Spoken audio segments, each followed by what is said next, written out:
Okay, so welcome again to Avodas HaParsha and beautiful Ner Avram here in Shari Chesed.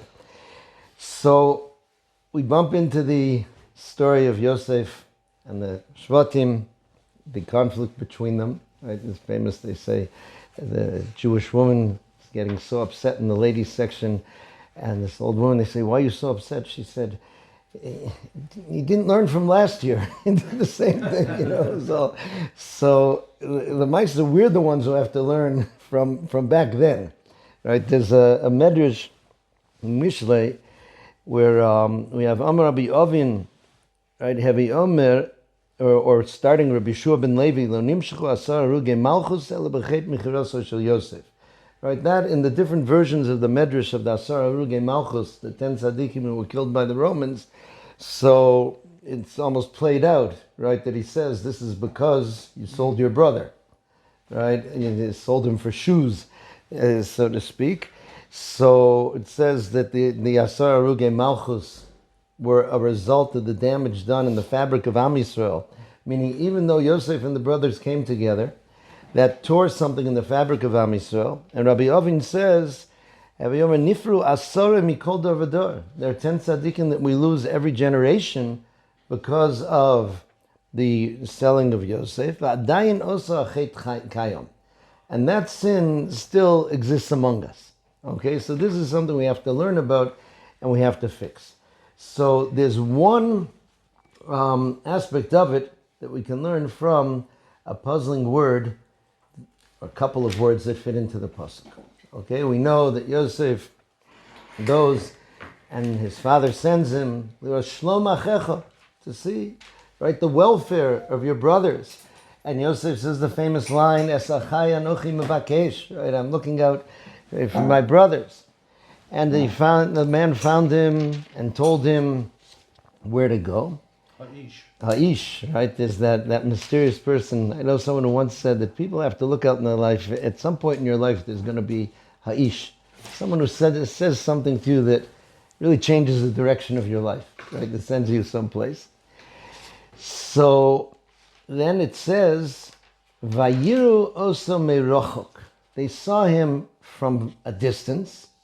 Ubeterem yikrav alehem. And before he got close to them, Vayisnaklu oso lahamisa. The word Vayisnaklu is a very tricky word. We'll see a few perushim on it, but it basically means that they decided that he was coming to do them damage, right? That he was an ochel, that he was a person who was going to try to hurt them physically or spiritually or both. We'll see in the Mefarshim.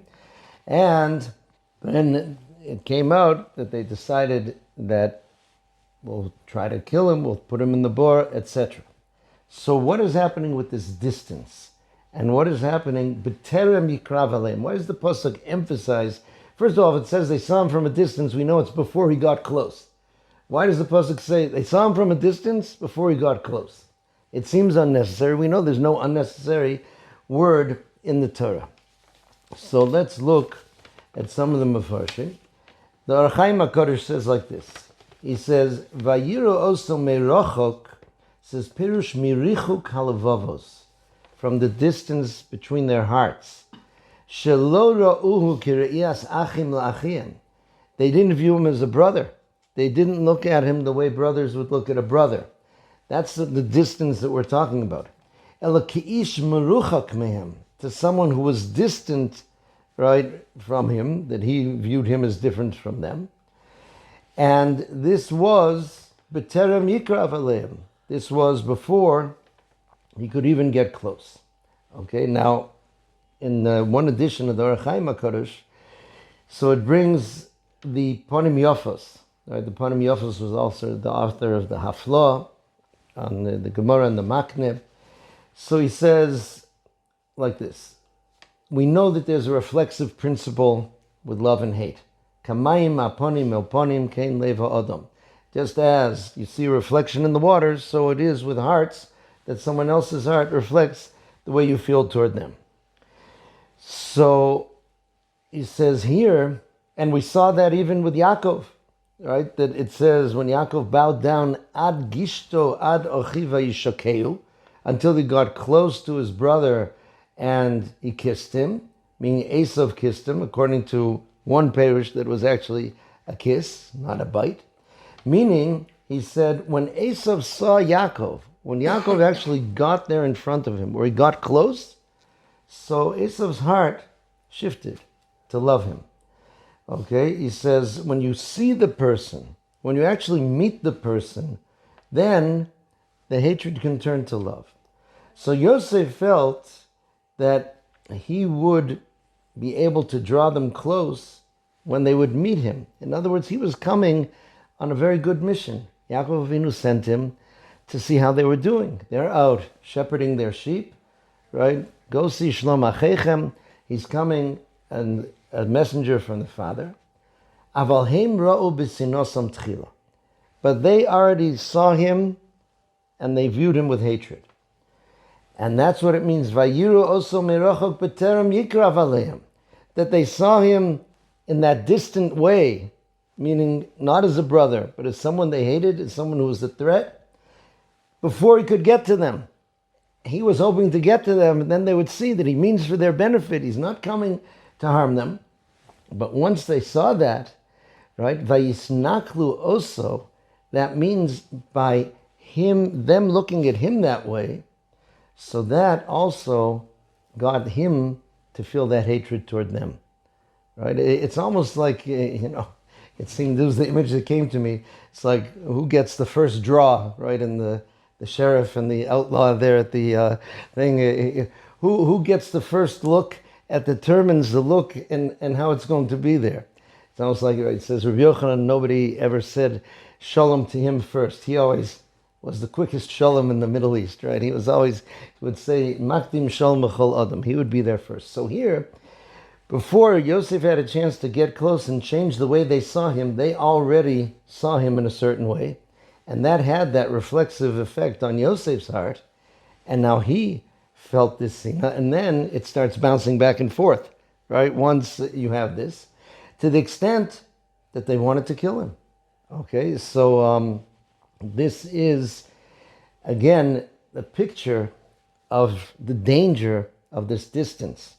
The benefit of closeness. When you give a person the chance to get close, and you actually see them, you actually listen to them, so oftentimes the impressions that you had melt away, or at least are modified or mitigated. And then oftentimes you see that the storyline that you wrote in your head is not the storyline that's actually there. Okay? This is what, yeah, please. Did the Parsha say anything about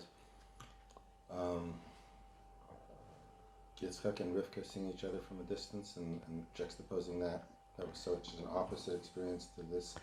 That's interesting. I mean, there's many pirushim on that idea of how she saw him, and whether it's seeing the kedusha, whether it's seeing the things, but there it was a positive first impression, right?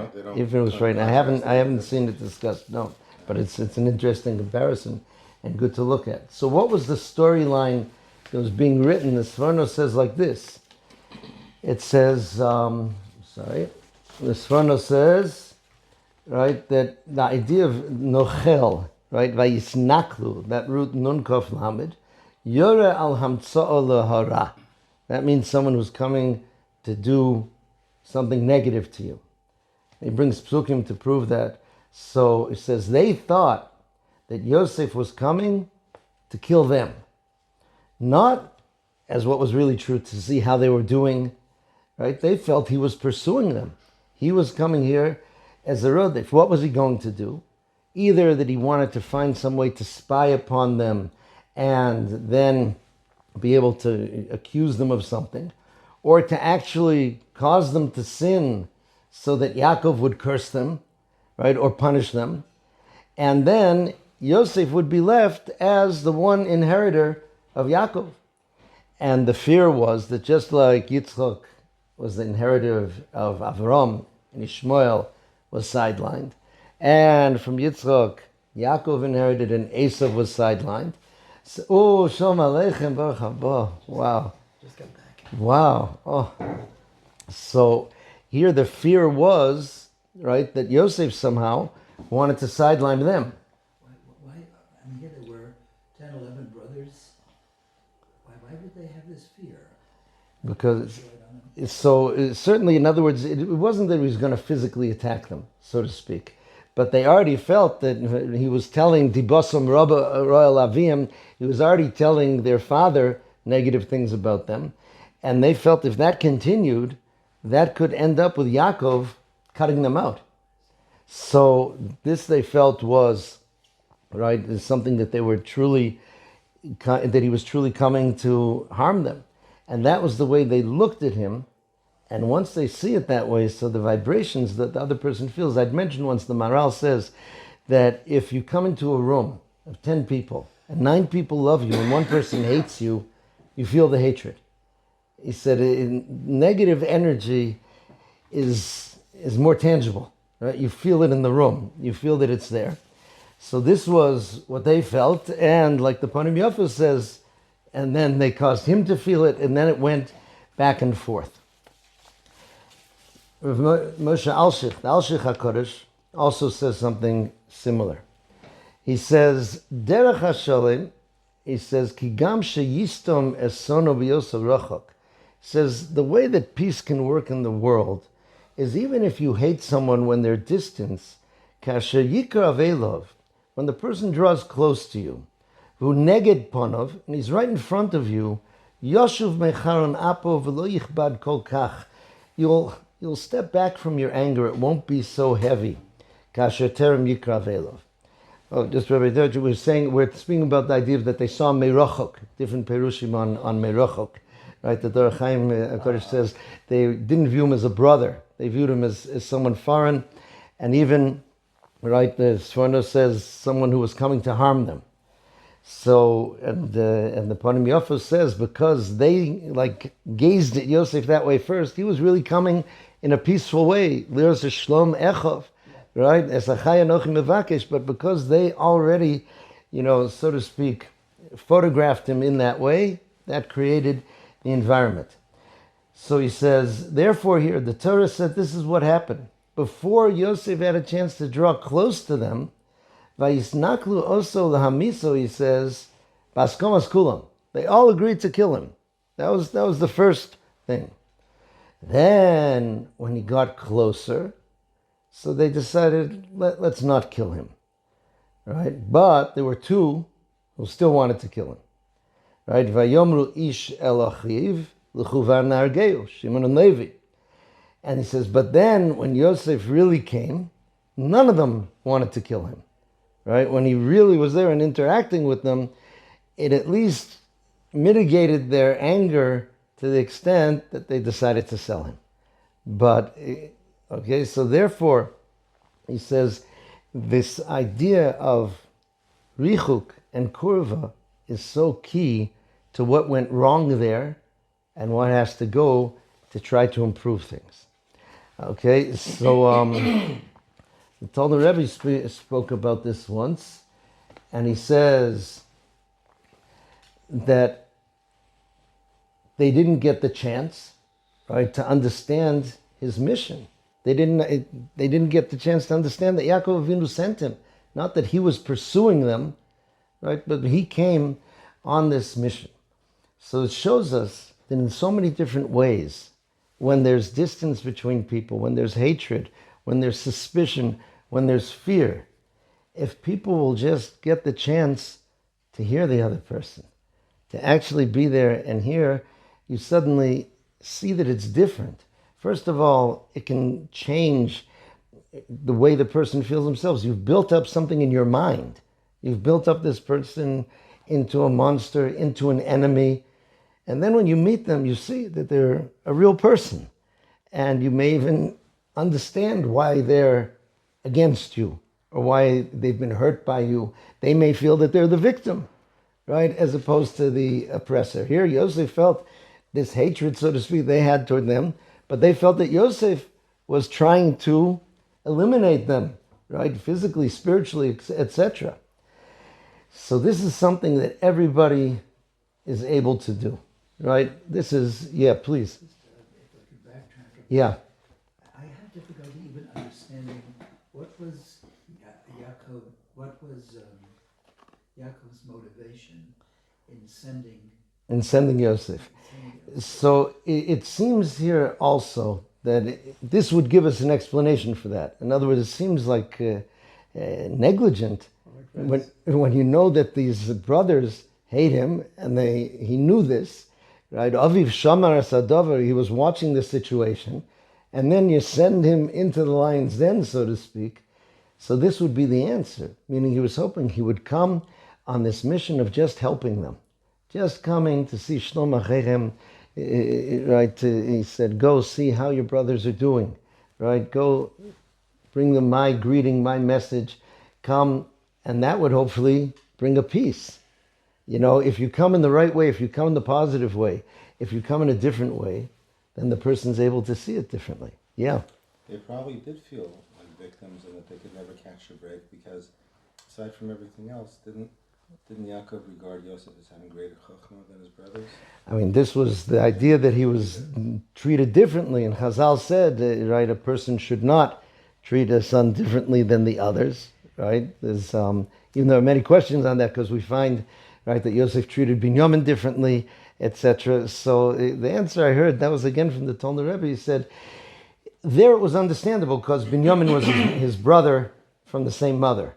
That's an objective criteria that can be understood. But when there's to treat one child differently among the others, when there's not some kind of objective thing going on, that is Yishane Odom is a ben habonim, right? To just treat that one differently, then that's viewed as something negative. So here it seems that he would want to do this, and he would have Yosef coming, especially with this power of Mayim Aponim Oponim. There's a story, I think I told you before, but it's worth going over with this. Again, I heard it from the Talmud Rebbe, who read it in a book by a Rav named Rav Plaut, who was a Talmud of the Chasam Sofer. And this Rav Plaut wrote that the Chasam Sofer was famous as being a moyel, also in Pressburg, aside from the Rav of the city, aside from the Rosh Yeshiva, he was a moyel. He did the bris milah on many, many, many boys. I think he actually kept a record of it. And as part of his duties as rabbi, there was a butcher in Pressburg who was not towing the line.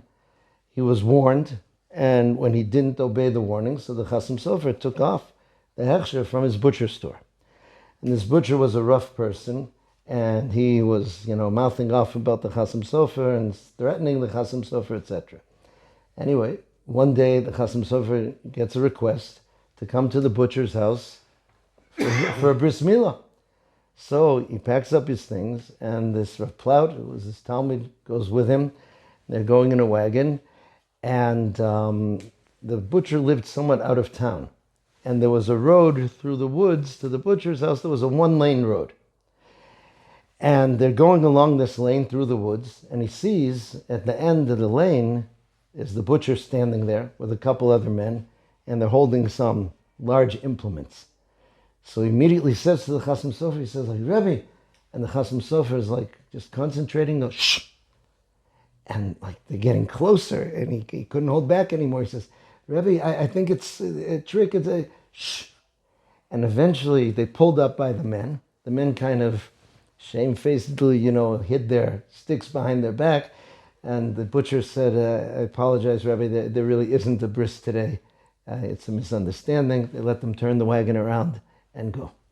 So this Rav Plaut, the Chasam Sofer said, what happened here? Chasam Sofer said, I saw what you saw, right? I'm not a fool. I saw them. There was no place to turn, no place to run. So I focused all my energy on finding what there was to love about that butcher. That's what I was thinking about the whole time. He says, Ta'amin li, believe me, if I had more time to think about that, he would have hugged me when I got there. That's the picture of this power, right? It's a very strong power that a person can have. And part of what a person has to do also is to learn not to judge things quickly, but to investigate, right? Obviously, it's this idea of being done as chaver l'kav schus, to judge someone favorably. And it means giving a person the chance to explain. There's a fascinating letter. There's an interesting sefer called Mitzvahs HaShalom There's a Rav Epstein, his name was. He was a librarian in Yeshiva University, and he wrote a variety of Svarim, mitzvahs habayis, about Shalom Bayis. He wrote a variety of books like this that were praised by Gedol Yisrael, very nice haskamas he got. So he brings there a letter from Reb Elia Meir Bloch, who founded the Telz Yeshiva in Ohio, in Wycliffe there. And it was a letter in response to a letter that he received asking, someone from New York apparently heard that representatives of the Telz Yeshiva took part in a Yom HaAtzmaut gathering in Cleveland, right? And he wrote wanting to know what in the world is that and what is going on. So Rav Bloch starts his letter by saying, first of all, I must thank you for writing to ask me, right, to explain, as opposed to judging, right, from what you hear above. And he went on to explain, he said it wasn't a party, it was a symposium, and I felt it was important for different voices to be heard. And he adds in another interesting thing. He says he felt that there is, something to bring koras ruach, a certain pleasure with the fact that the state came about. Right? Somebody told me, and I know that Rabban Kotler had a much more hardline view about that and disagreed with him about that. And he said the following principle. He says, you should know.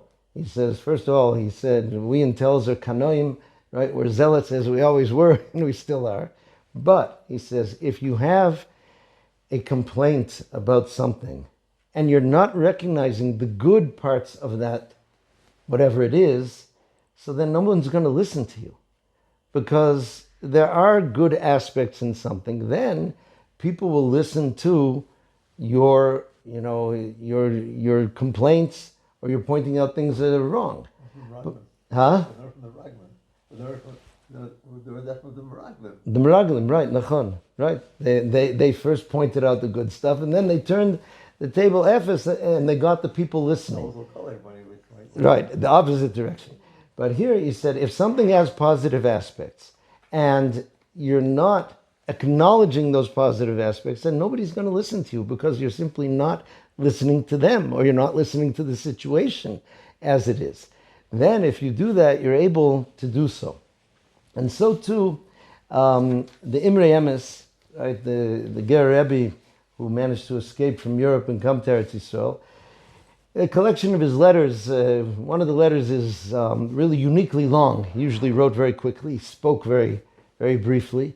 And this was when he came to Eretz Yisrael for a variety of things. First of all, to look at the possibilities as to what life would be like if people made Aliyah, and he came out encouraging his Hasidim to either move, or at least buy land, or do something to start going, that he felt it was a move that was possible. But part of it was he wanted to try to make peace between the big machlokas that was raging between the followers of Rav Kook Zatzal and the followers of Rav Sonnenfeld Zatzal. The Gadol, right? It was obviously more complex than that. So he writes in the letter, right, he said that when he was in Chutz La'aretz, he heard people describing, right, Rav Kook, and who he describes as Harav Hagon, Rav Avram Kook Shlita, as if he was some kind of modernized rabbi, right, who's Rodef Shalmonim, who's running after money, V'yatzu negdo b'charomas v'gidufim, and they went out against him with all sorts of, declarations against him. So he said, but he said, decided to go. He said, to speak to him, Lo zu haderech lishma rak mitzad echad yeh ma sheyeh. This is not the way to deal with a situation. If there's two sides arguing, to just hear from one side, no matter what you can. The story that I'd heard was that people almost physically tried to stop him from going. They lay down in front of the door of the place. And then he goes and it's meeting with Rav Kook. He says the fascinating thing about Rav Kook Shlitu, Isha Ashkolos. Now, Isha Ashkolos is an expression for someone that has everything. So there's a cute little postscript. When he came back to Europe, somebody who'd seen this letter said, how can you describe him as Isha Ashkolos? Chazal said, after the death of, I forget who it was, Kolu Isha Ashkolos. Right? There are no more people that is a person that has everything.